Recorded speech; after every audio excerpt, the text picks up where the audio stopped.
Chapter 18. The sickle red blood cells are the problem, said Renisha Reynolds, who was the chief physician of pediatric emergency room care at St. Gabriel's Hospital for Children. What does that mean? Asked Trenton Black, looking at the doctor who was now standing before him. The tall father stood outside of the examination room and glanced apprehensively through the door at his daughter. She was a little calmer now, but he knew the crisis wasn't over. He directed his attention back to Dr. Reynolds. What are you trying to tell me? I know Ami's blood is not normal, that the red blood cells are distorted, shaped like half moons, but we've been dealing with this condition for years. Dr. Renisha Reynolds nodded. Those spiky cells are interfering with the natural flow of blood throughout her body. They are getting stuck in the veins. The sharp edges are stabbing the walls of the vessels and causing Ami a great deal of pain. So what can you do?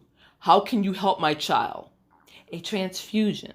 Removing Ami's damaged RBCs and replacing them with the healthy ones will relieve the pain immediately. It will flush out her system and also improve her breathing. You want to drain the blood from my daughter's body? No, Mr. Trenton. Not drain, but remove the sickled red blood cells. They are causing blockages in her blood vessels and contribute to the acute sickle cell anemia crisis. These cells are delaying the delivery of oxygen to Ami's lungs, heart, and other vital organs. We can't risk permanent damage. Trenton Black looked over at the small girl coiled up in a tiny ball. She was crying silently. There was fear in her eyes. She had been given a mild analgesic drug. The painkiller dulled the hurt. It alleviated the piercing sensation shooting through the joints in her body. But that was a temporary solution. Please do what you have to do for her, Dr. Reynolds. I just want her better. I don't want her to continue suffering. Do you have any questions, concerns? How soon will you start? We're waiting for the blood bank to type her blood. She's B positive, the father said, just like her mother. The ER physician nodded. The typing shouldn't take longer than 20 minutes. The labs here are good. Then they'll cross-match her blood, testing it to find a compatible match.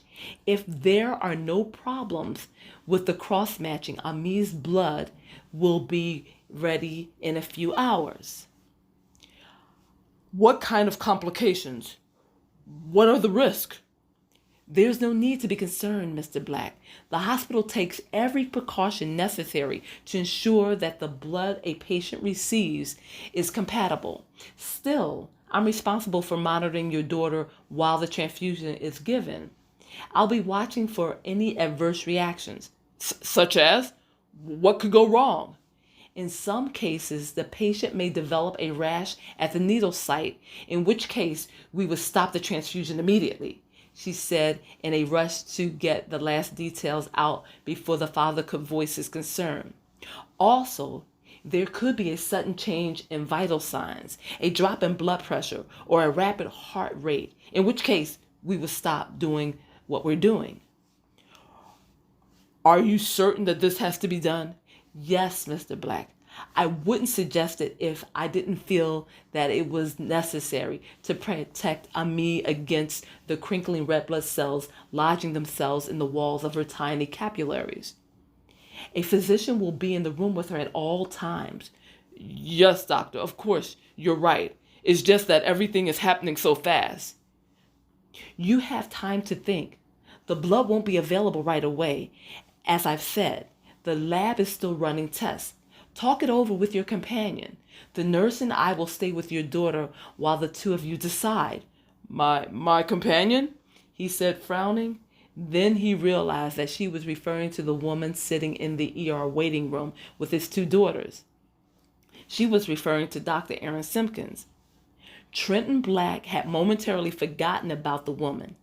He had gotten so caught up in Ami's emergency that he failed to realize that they were in the other room waiting anxiously for a medical update. They still didn't know what was happening. No, Dr. Reynolds. I agree to the transfusion. I trust your judgment.